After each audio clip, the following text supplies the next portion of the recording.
Welcome to dear dingo news. दोस्तों, आज भारत के प्रधानमंत्री श्री नरेंद्र मोदी जी ने भारतवासियों को एक बहुत ही अच्छी खबर दी। ब्रिटिश शासन से भारत की स्वतंत्रता की 75वीं वर्षगांठ को चिन्हित करने के लिए नई दिल्ली के लाल किले से प्रधानमंत्री नरेंद्र मोदी ने देश को संबोधित करते हुए कहा, अगले 25 वर्षों के भीतर भारत को एक विकसित देश यानी कि एक डेवलप कंट्री में बदलाने का संकल्प लिया है। उन्होंने मोदी की मेक इन इंडिया औद्योगिक रणनीति के तहत पहली बार घरेलू रूप से बनाए गए हाउइट्जर्स का उपयोग करके 21 तोपों की सलामी के बाद प्रधानमंत्री ने कहा कि भारतीयों को हमारे दिमाग और आदत में उपनिवेशवाद को छोड़ना चाहिए। मोदी ने यह भी कहा कि भारत को भ्रष्टाचार और भाई भतीजावाद के दिमाग को कुचलना चाहिए।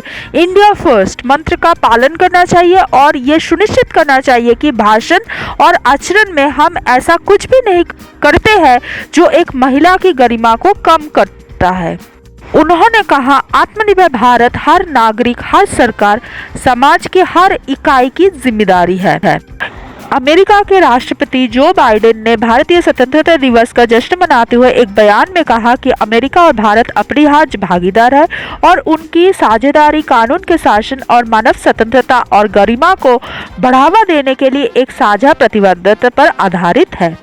बाइडेन ने कहा कि उन्हें विश्वास है कि दोनों देश नियम आधारित आदेश की रक्षा के लिए एक साथ खड़े रहेंगे। हमारे लोगों के लिए अधिक शांति, समृद्धि और सुरक्षा को बढ़ावा देना, एक स्वतंत्र और खुले इंडो पैसिफिक को आगे बढ़ावा और साथ मिलकर दुनिया भर में हमारे सामने आने वाली चुनौतियों का समाधान करेगा। भारत के 75वें स्वतंत्रता दिवस के मौके पर दुनिया भर की और भी देश, सरकारी और नेताओं ने सोमवार को दुनिया से सबसे बड़े लोकतंत्र की शुभकामना की। ऑस्ट्रेलिया के प्रधानमंत्री एंथनी अल्बनीज़ ने प्रधानमंत्री जवाहरलाल नेहरू के आह्वान को याद किया कि वे अपने लोगों को अपनी नई स्वतंत्रता के साहसिक कार्य के विश्वास के साथ शामिल करें। उन्होंने भारत द्वारा की गई उल्लेखनीय उपलब्धियों को सराहा की और साथ ही देश की यात्रा के दौरान अपने पास मौजूद शौकीन यादों को भी याद किया। इस बीच सिंगापुर के सरकार की इच्छाओं को भारत में देश की दूतावास द्वारा अवगत कराया गया। ट्विटर पर भारत में सिंगापुर कमीशन ने कहा, भारत को 76वें स्वतंत्रता दिवस की शुभकामनाएं। दुनिया के सबसे बड़े लोकतंत्र से हमारे प्यारे दोस्तों की कई उल्लेखनीय उपलब्धियों जिस पर गर्व होना चाहिए। रूस ने 75वें स्वतंत्रता दिवस के बधाई संदेश में भारत को अपना विश्वसनीय भागीदार बनाया। भारत में रूसी राजदूत डेनिस अल्प्रिस ने भारतीय लोगों को हार्दिक बधाई दी।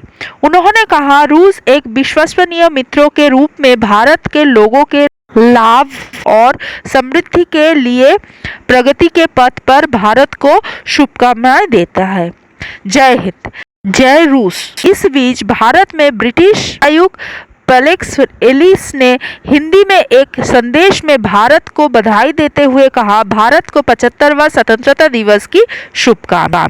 फ्रांस के राष्ट्रपति इमानुएल लेनिन ने भारत को स्वतंत्रता दिवस की शुभकामनाएं देते हुए कहा कि सारे भारतवासियों को मैं ये कहना चाहता हूँ, आप हमेशा हमारे ऊपर, फ्रांस के ऊपर भरोसा कर सकते हैं। दोस्तों, जैसे आप सब देख सकते हो अभी भारत की पोजीशन कितनी अच्छी है, कितनी स्ट्रांग है पूरे दुनिया में कि दुनिया के सब बड़े देशों के नेता और मंत्रियों भारत को शुभकामनाएं दे रही है इंडिपेंडेंस डे पे। आप लोगों को क्या लगता है, जैसे मोदी जी ने कहा 25 वर्ष के अंदर भारत को वो डेवलप कंट्री बना देंगे, हम सच में एक डेवलप कंट्री बन पाएंगे? अगर बनेंगे तो कितने वर्षों के अंदर बन पाएंगे? अपना कमेंट प्लीज नीचे कमेंट बॉक्स में लिख के बताएं ताकि मुझे भी पता चले आप लोग क्या सोचते हैं। ये वीडियो अगर आपको अच्छा लगा तो लाइक और सब्सक्राइब करना मत भूलना। मिलता है एक नए वीडियो के साथ। जय हिंद।